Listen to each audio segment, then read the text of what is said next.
Good morning, everybody. On behalf of our entire Find Jodi team, Holly Kegel, Brian Wise, and I are here to welcome you today to honor Jodi Huisentruit on the 30th anniversary of her abduction on her way to go to work here at KIMT.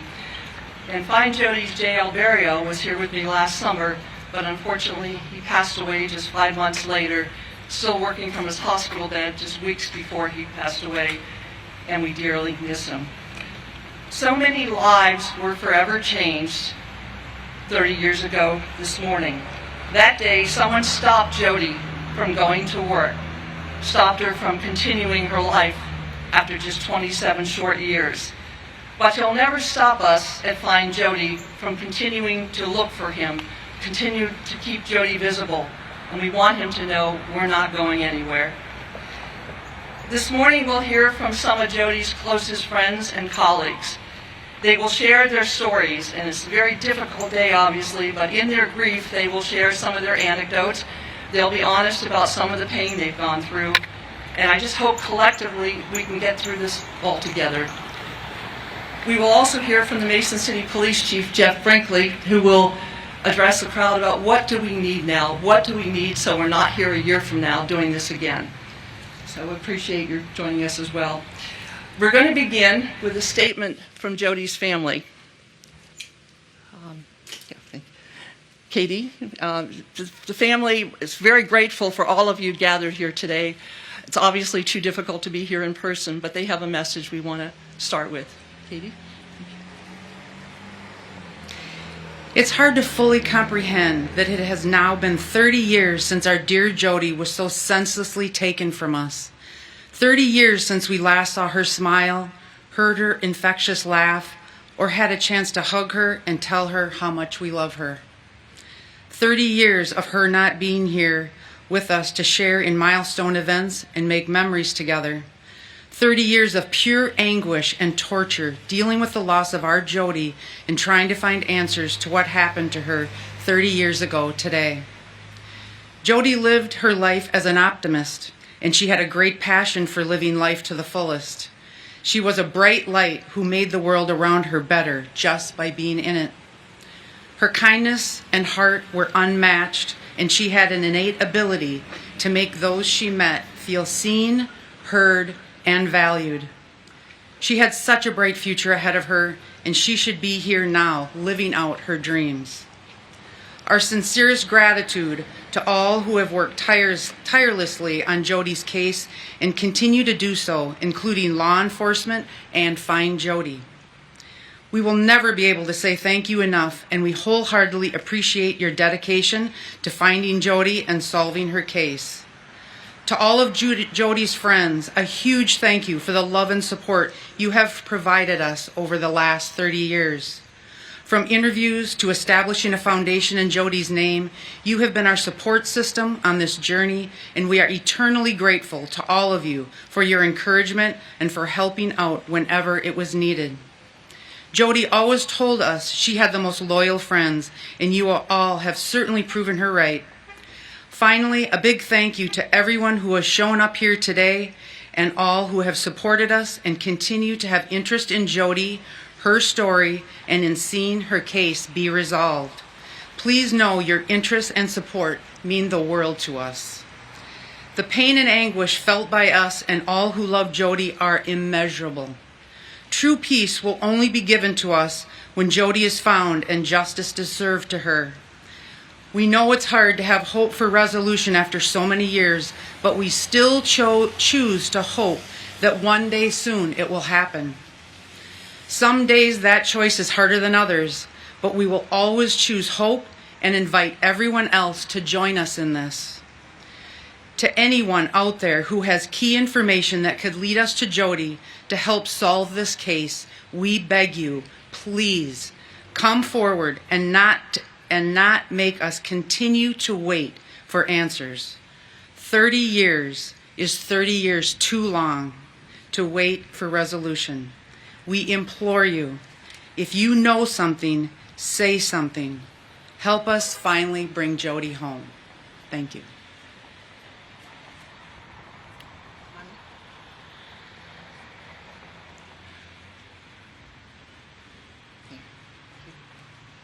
Our first speaker was one of Jodi's closest friends here in Mason City.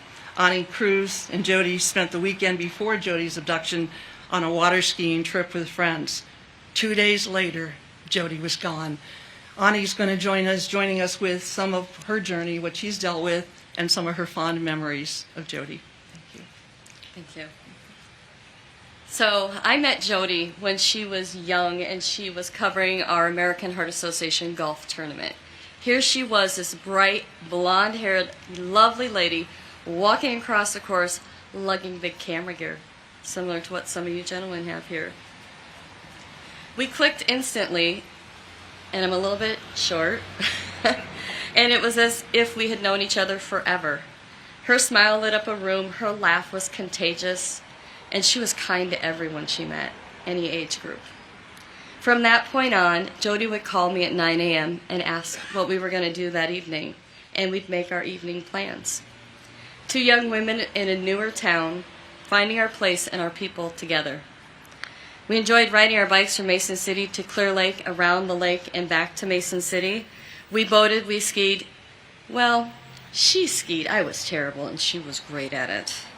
She was an amazing skier. And we tracked down every half-price appetizer in town because we weren't making much money at that time, so that was dinner. We had a lot of fun doing that.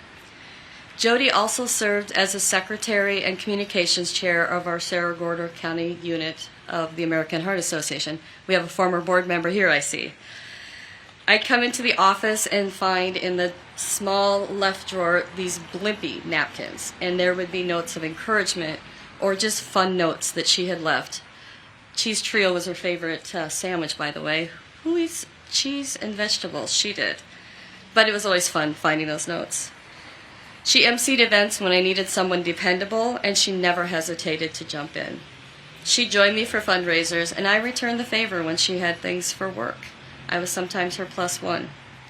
We showed up for each other, and that was just what we did. I'll never forget her surprise birthday party. She thought it was just the two of us for a meal, and we ate at the waterfront. And she really didn't want to go to Sully's afterwards. I encouraged her and said, there's a couple people that we're going to meet, so we need to go there. So reluctantly, she agreed to go to her own party, and we were late, I might add. As she went down, there's like a landing there. I just remember there's some things that are just really vivid and some things that are pretty blurred. But she was hitting the landing, she saw the decorations, and she turned around, and there was that moment of like, there's a party going on. And then it was like, this party's for me. Like it was fun and exciting, and I could see it was so vivid, the shock that registered. I even had a special cake that was made that had someone skiing with blonde hair, and I remember her taking the knife later in the night and cutting off the bottom part because the blonde-haired skier had long hair, not short. So the things you remember, it's kind of funny. The weekend before she disappeared, I had no idea that this would be our last adventure together. We were in the Iowa City area, boating, dancing, and just living life like we always did. Carefree, full of laughter, and soaking in every moment. Looking back now, it's hard to believe that weekend would be the last time I would spend with her and the last time I would see her. If I had known, I don't know if I would have done what I would have done differently. Maybe nothing, maybe everything. Sorry. Jodi, my friend, had big dreams. She was looking ahead to the next chapter, maybe Flagstaff, maybe West Palm Beach, Florida. We were both looking in the same city, hoping to land. Oddly enough, a job opened up in West Palm Beach, Florida about a month after she disappeared, but it no longer had the same interest that it once did for me. Jodi was more. She was driven, and she was determined, and she was confident and motivated. And she had so much more to do. I wish my daughters could have met her. She would have been a great model for them. A bright, bold, and fearless example of what it looks like to chase your goals and lift others up along the way. That was Jodi. She was the kind of friend everyone deserves in their life. Supportive, adventuresome, funny, and loyal. We didn't know what the future held, but I thought we'd have a lifetime to figure it out. In one of the cards, it was a thank you note for after the birthday party. She wrote, "We'd be lifetime friends." Well, that lifetime was pretty short. 29 years ago, I spoke at the 1-year anniversary, and that's the last time I've spoken in this type of arena, so to speak.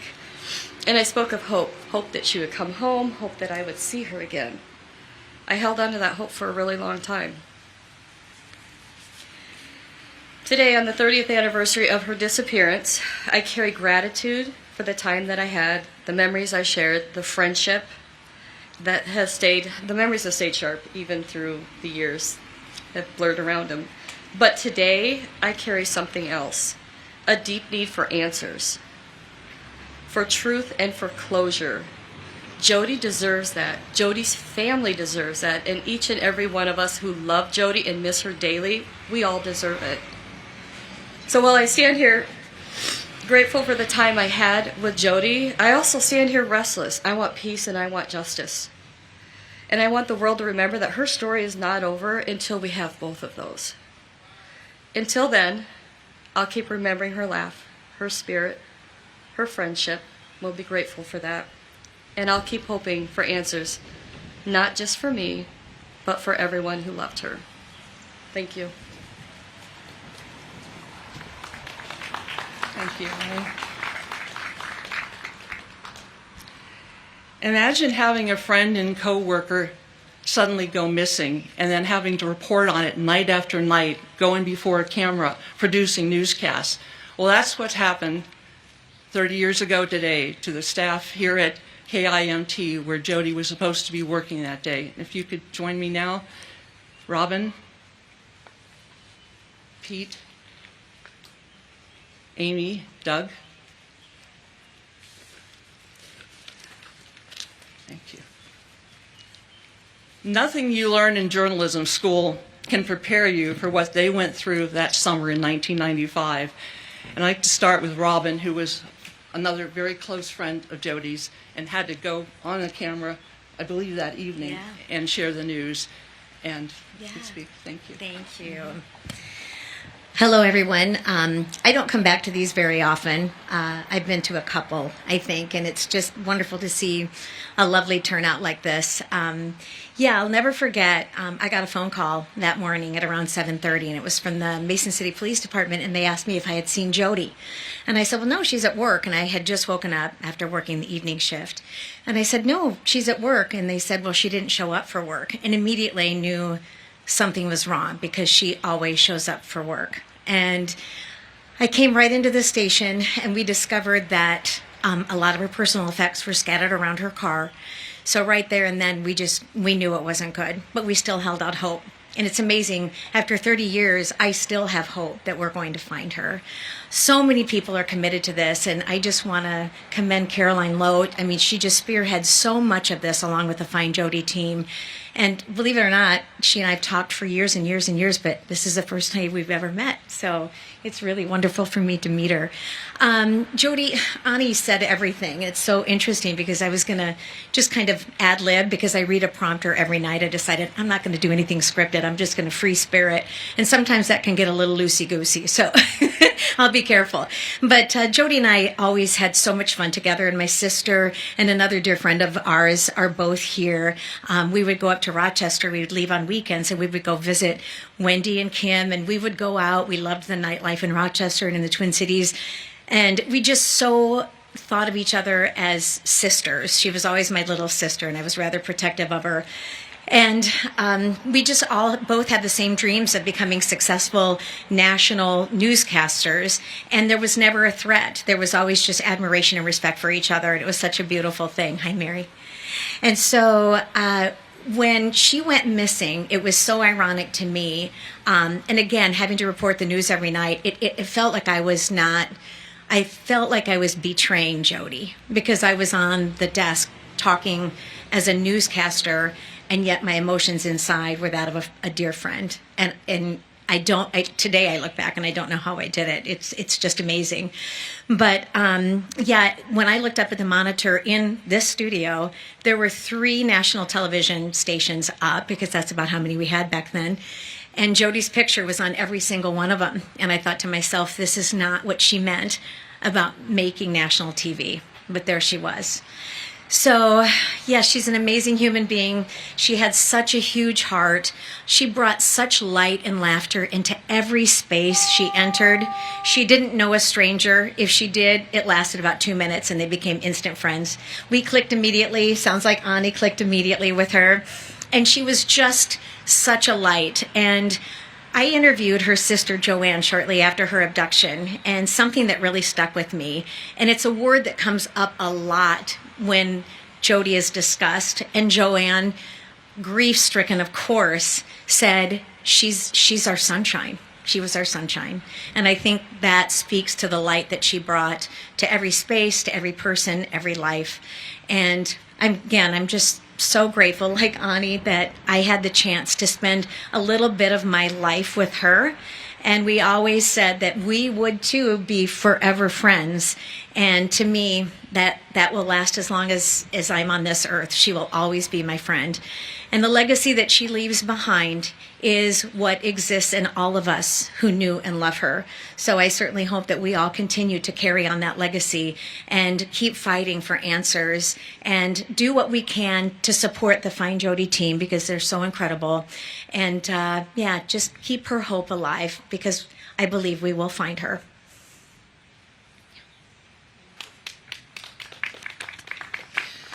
Thank you for being here, everybody. My name is Amy Coons.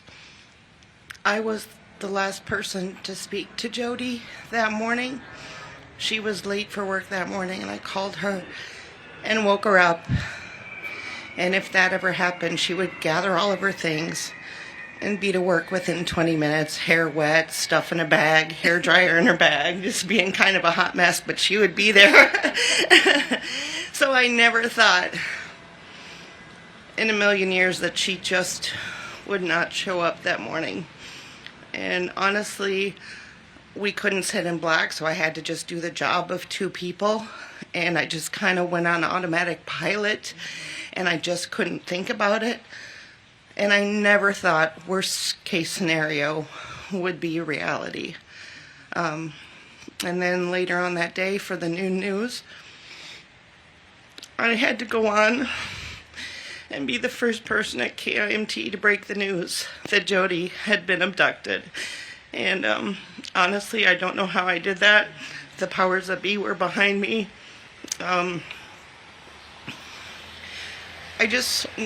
Caroline and I have talked at length about the spider web, the ripple effect of Jodi's disappearance.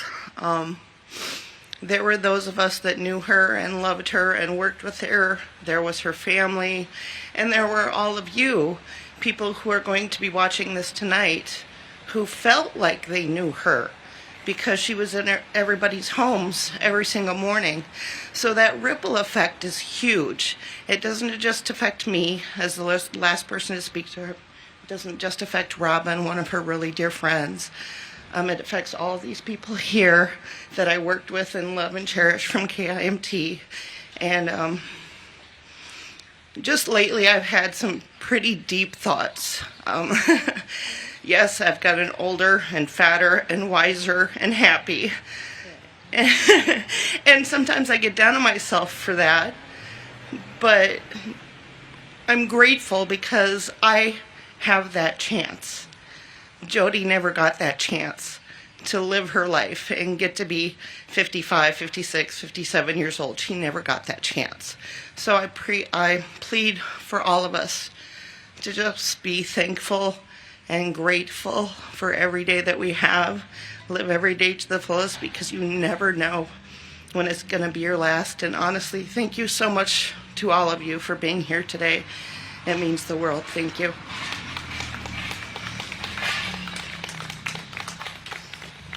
Hi everyone, I'm Dan Klaus. I was an anchor reporter at KIMT. Worked with Jodi, great friend of mine. It's hard to believe it's been 30 years. It's great to see these people that I worked with at that time, but I'm going to probably get emotional about it. But, 30 years ago today was a tough day for us. Boy, oh boy. Imagine, there's a lot of journalists here, imagine that was you all of a sudden your friend and coworker had disappeared. And the next day you're doing interviews with network people. They were lining the sidewalks out here looking for comments from us. I did a lot of live shots on the search for my friend. Anchored newscasts. We wore ribbons for a very long time. And we always thought, well, by July 4th, we'll probably know something, right? We'll probably know. And that was July 4th, 1995. And it's 2025 now. So what we're really looking for, I mean, all of us have this common goal of finding answers. And there's somebody out there who knows something. And this has been 30 years ago. You'd think by this point, whoever knows anything would just anonymously come forward to any law enforcement agency in the country and just say, here's some information. Because we just all want answers. We want to bring Jodi home. We've wanted that ever since this happened. But it's a tough road. But we know that it's still possible. And that's why we have events like this. Look, I don't want to have another event like this with the same theme that we don't know anything. I want next year's event to be a celebration that we know something now. Finally, right? We're not giving up hope. Every year we come. I've been to many of these through the years, but you always think maybe this is the last one. And I really do hope this is the last one. It's possible. And by everybody showing up here and keeping that story out there, that's part of it. And we're happy everybody shows up. We're happy the media comes. We're happy to keep this story in motion as much as it can be because it's very personal to us. It's hard to imagine yourself in that situation. I was a really young journalist back then, but it's stuck with me my whole career. So I won't take any more time. We got more people who want to speak here. I love all these people. Thanks for coming.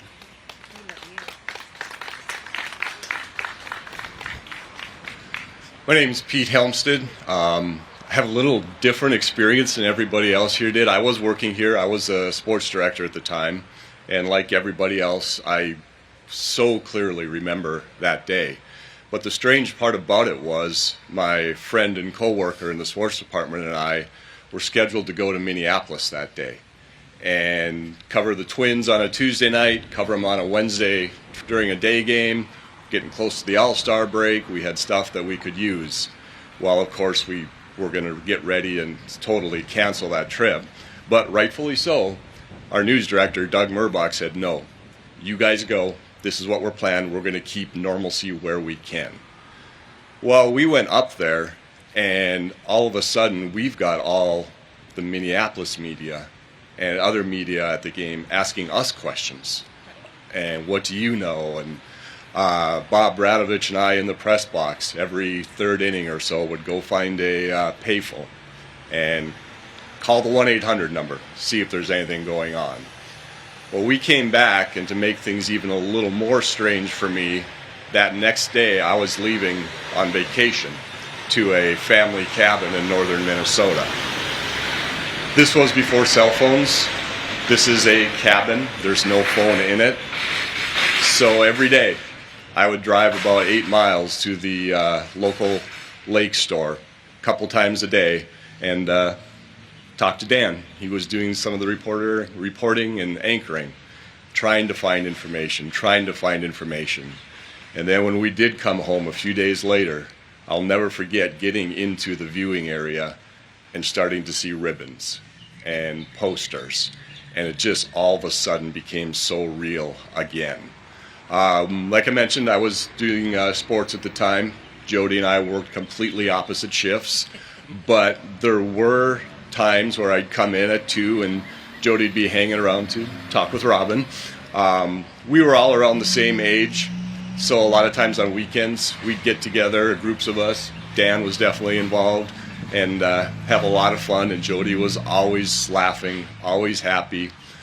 Jodi's, I believe it was her first weekend here. We had a group of us that would go play volleyball, sometimes basketball, in local communities and help raise money. And I think it was Jodi's first weekend here. We had an event, and she ended up in the car with me and a couple other people.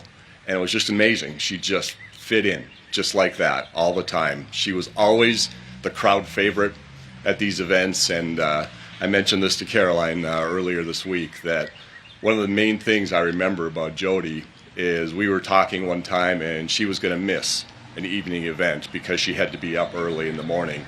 And she looked at me and she said, I just hate this because I feel like I'm missing out on so much life. And that was Jodi. She did not want to miss out on anything. When people make the connection that I used to work here, It doesn't matter where they're from. Could be in Florida, could be in North Dakota, could be in Arizona. You can just see the wheels turn. And they asked me, did you know Jodi Huisentruit? And I said, yeah, I did. And all the time, they see from the news coverage how fun she was and how good of a person she was. And they always ask me, do you think this will ever be solved? And I say, without a doubt, I know it will be solved. And I'm just going to echo what everybody else has said. If you know something, please just say something. Just talk to somebody, help the family, help all of her friends and colleagues and everybody else put some closure into this. So thank you, everybody, for coming. Thank you, Caroline and your group, for everything you do. And thank you, Chief Brinkley, for carrying on the investigation. And we will get answers.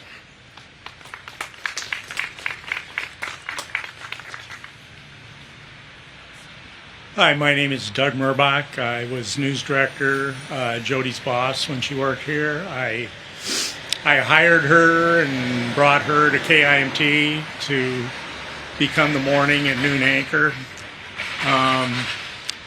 Between Ani and Robin and Dan and Pete and Amy, there's not a whole lot left that I can say. I usually have a few words every year, the remembrance that we have for Jodi, and after doing this for many, many years, I kind of become at a loss for words.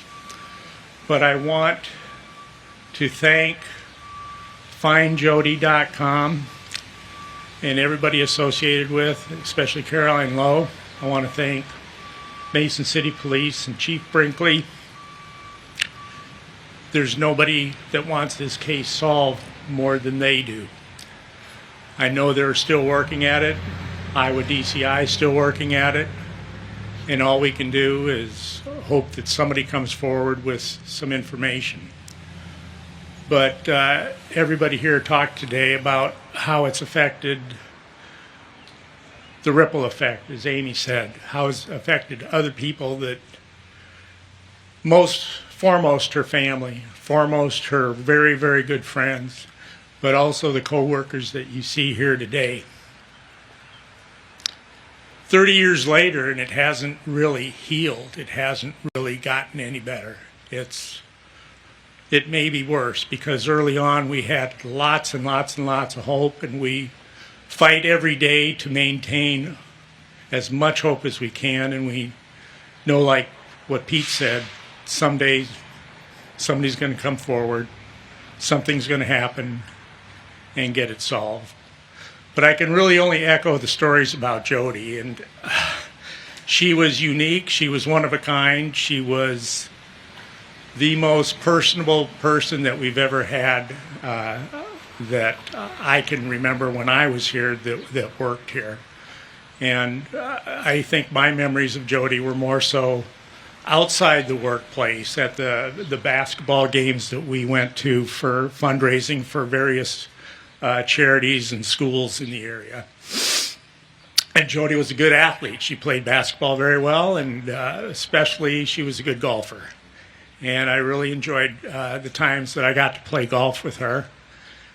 And probably one of my best memories of Jodi was playing in a charity event in Lake Mills at Rice Lake Country Club, and we were in the same group, and she had her own way of doing things, but it always seemed to work. The traditional way to hit a chip shot in golf would be to run it on the ground for the 50 or 60 feet from the fringe to the hole, but Jodi would pitch it in the air and land it near the hole.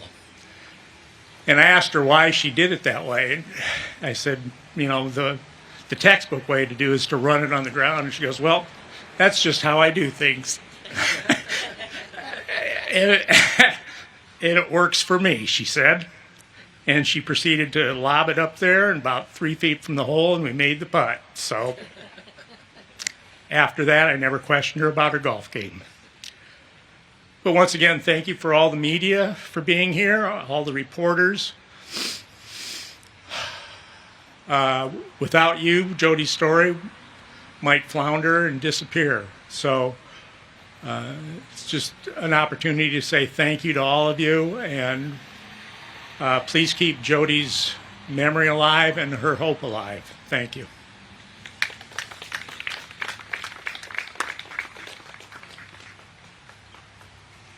Thank you so much to, basically, in a small market, your coworkers in the TV, you're a family, and that's how it was here. So it was a member of your family who disappeared.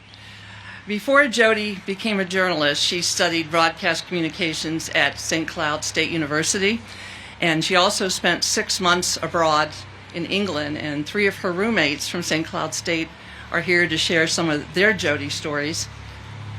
Kate Horan, Kelly Boyle, Beth Carlson. You have a lot of fun stories. Yeah, we so do. thank you. We do. Some of you may not have met Jodi, obviously, so we want to give you a little insight on what Jodi was like.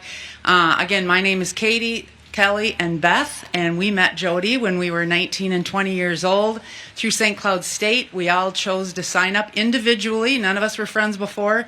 Chose to sign up for 6 months study abroad program in Alnwick, England. And to say everyone's been telling you that Jodi is a sunshine, she was. I mean, we had some big personalities on that team of 65 people all studying together, and Jodi was a bright light. We all have very funny and adventure stories about Jodi, so we're going to share some of those with you. One of mine was she had her confidence. She had confidence whether she should have confidence or not. And when I said, I think I need a perm. It was 1987, of course. I think I need a perm, but I can't afford a perm. Jodi's like, well, I can give you a perm. I'm like, have you ever done that? You bet I have. I do not think that she ever had. So I went out and bought the stuff, and she gave me the worst perm of my life, but we had so much fun, and you would have never known because of her confidence as she's doing it. And I ended up having to then pay extra to get all my hair cut off and get that horrible perm taken care of. But again, doing anything with Jodi was nothing but a pleasure. So here are some other fun stories from Jodi. Hi, everyone. One thing we all did, we were studying in England. We were able to travel around Europe or just travel on breaks. And we all traveled, and we've all said, like, we've all traveled, but somehow Jodi saw more than any of us. She was, I mean, like Ani just knew her so well, and her friends here, she was just like, she loved life. She just, every day she loved life, and she just wanted an adventure, and she just had so many goals. And, but anyway, so traveling around Europe, she just saw more than anyone, and she tracked down relatives in Amsterdam, right? She went and she just like found relatives that she never met, and she found them in Amsterdam and got to know them. They didn't even speak the same language, but they made this connection. And I remember we all traveled to Russia together. And Jodi, a typical Jodi, she was excited to go to Russia, and she wanted her mom and her aunt to have that same experience. So she flew them over to England, and then they were able to come to Russia with us, which was just a great experience for them. But so we were traveling in Russia, and it was cold, and it was Russia, and you couldn't read any of the signs. And I didn't even know. One night we went to the folk concert in Russia, and then afterwards Jodi and I went doing something. I don't even remember what we were doing, but we got lost, and we were trying to get back to our hotel. And it was like late, and we were lost in the subway system somewhere in Russia, and like we couldn't read the signs, and everything was written in Russian, and it was, I don't even know I honestly don't really remember how we got back to the hotel, but by the grace of God, we got back to the hotel. But I look back on that, and it was just like, I don't know, it was just kind of it was a little scary at the time. It was a fond memory because we just kind of got through it all together, and Jodi just kind of made everything like that, fun and adventurous. And one other thing we all did in Russia, we could trade things. So like Russian people loved American like denim jeans was one big thing.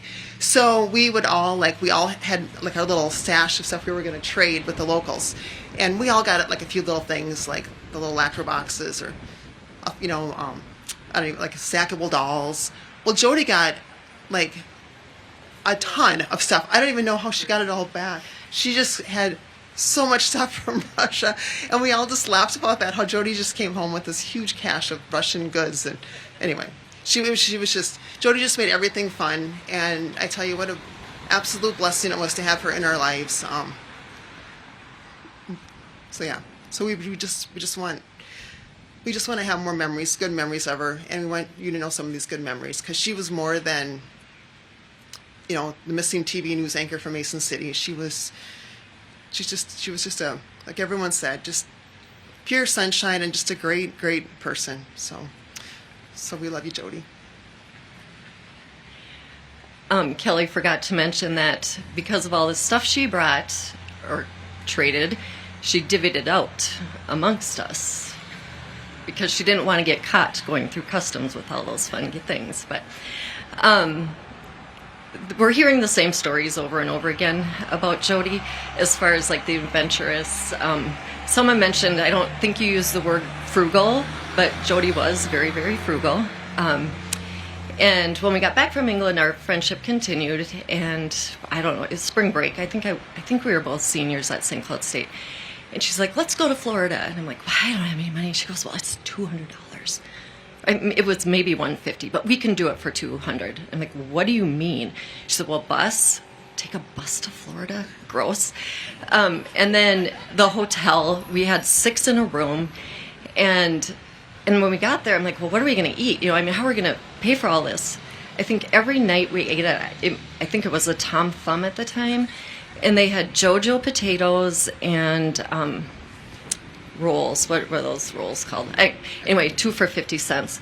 So I think we ate them for a week, and I have since chosen to eat any of that.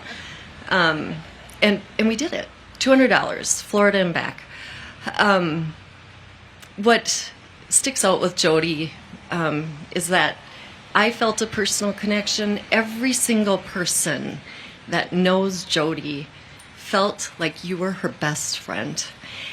And it was true, and it was sincere, and it was heartfelt. She loved everyone she met. She made them feel important. And that's why it's just so tragic. And it's time. It's time to close this story in Jodi's life. It's time to everyone get together to celebrate all those fun times that we had with her. So please, if you know something, say something, because we miss her dearly and we want this over. Thanks.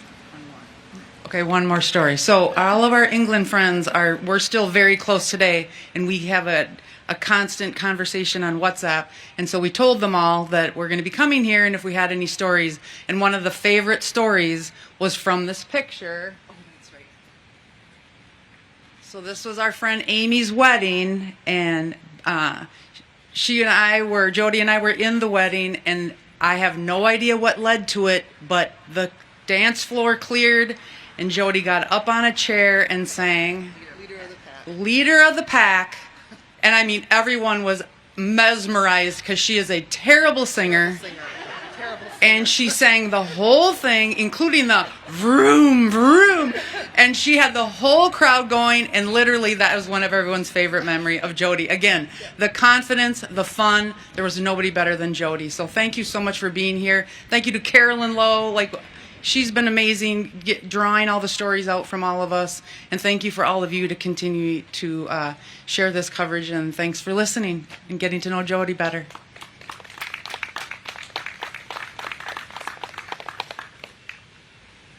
Thank you so much to all of Jodi's friends who, on this terribly difficult day, for sharing their memories, sharing their pain, and just being here and being a part. And the thing we've heard over and over is how we need answers and don't want to come back next year. We like to believe the next time we're together is in Long Prairie, Minnesota, where her family and people closest to her can host a service and tell these stories and not be standing here in front of KIMT for another year. And joining us now is Mason City Police Chief Jeff Brinkley, and he can tell us what's needed, what people in the community can do, what message the media can take back to help get answers and justice for Jodi. Thank you, Chief. Yeah, thank you for the invitation, Caroline. I think I had a prepared statement, but I'm gonna ditch that in Robin Wolfram's spirit here today. I think you've all heard the stories here over the last several minutes about the impact that Jodi had on her friends, her family, her colleagues, and her community. And I think that that spirit is still alive and well here in Mason City today. And I think that that is the thing that really kind of helps to keep her story alive. And I appreciate you all sharing that as we have a chance to reflect here. I'm certain on a day 30 years later that nobody that responded to that scene that day thought would come. I think as we reflect on this, and I reflect on it, I was not employed. I was a rookie police officer when this happened in 1995. And I think that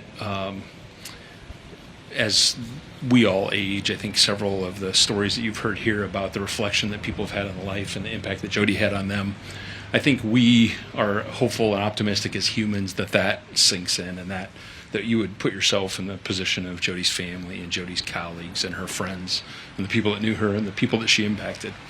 And that would help you even at the lowest point of your life to do the right thing. And I think that's really where we are today. There's never a bad time. There's never a wrong time to do the right thing. And so we're certain that there are people out there that have additional information that has not yet been shared with police or law enforcement.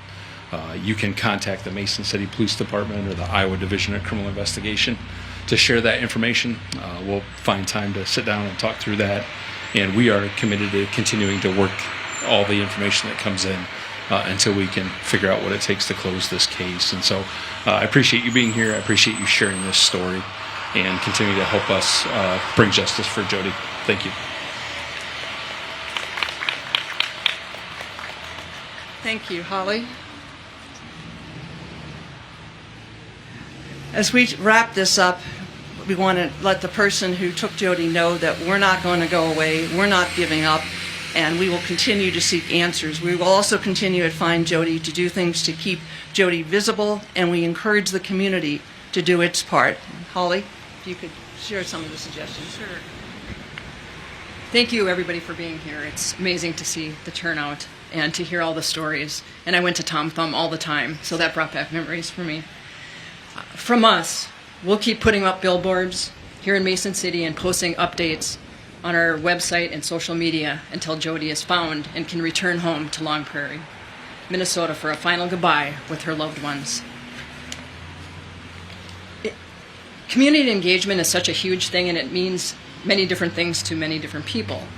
In addition to tips, community engagement is a key component to helping law enforcement solve crimes. As a former police officer, I quickly realized that the community was the eyes and ears of the police department. Frankly, they're out there every day. They see what goes on. They hear what goes on. They know who lives in the neighborhood. And they were key to helping us solve crimes. No one knows a neighborhood or a business or a city better than the citizens who live and work there. They witness and report crimes and suspicious activity. They report that to the police, they identify perpetrators, and they testify in court. There is nothing more effective than the partnership between law enforcement and the community. Other ways to engage, since knowledge is power, familiarize yourself with Jodi's case. Look back at historical events by shows, songs, things that happened in 1995 to bring you back to that time. If you were young or born after June 27th, 1995, talk to parents and grandparents, or try to remember any conversations they may have had while you were growing up. Something might click. All information is relevant. Do not hold back information that you think may be insignificant. It may be the piece that law enforcement needs to solve Jodi's case. Sorry. I'll get it here. I will end with this. To Jodi, your smile continues to light up the world. Your presence guides us to be kind. Your strength inspires us. Your hope keeps us going. To Jodi's family, friends, and work family, your pain drives us. Your questions push us to find answers. Your memories have forever touched our hearts. Your hope is our promise to never stop searching until Jodi comes home. I have way too many papers here, sorry. To the persons responsible for taking Jodi away from her life, her family, her friends, and her work family. Definition of decide: to make a final choice or judgment about, to select as a course of action, to fix the course or outcome of something. You decided what happened to Jodi 30 years ago, and you decided to hold that with you. You can decide to change that now and let someone know where Jodi is so she can finally come home. To the family, friends, coworkers, and acquaintances of the person or persons responsible, you hold answers. What did you notice that was different that tragic day or in the weeks to come? What were you told that didn't add up or make sense? What past experiences and knowledge of this person led you to feel something was wrong? What did your gut tell you? You can decide to share what you know. 30 years, it's time. Thank you, Holly. I have a few thank yous here. First of all, to the media for being here. As we've said, we consider Jodi as part of our extended family. She was doing what you're doing. She was going to work, trying to go to work one morning, and she was stopped. So I want to thank the media for being here. I also want several people who have contributed. Joe Dexter, who printed, I believe, 600 copies of the flyer. Please take some of these flyers home with you. Put them in your community. Put them up in your newsrooms. Share them.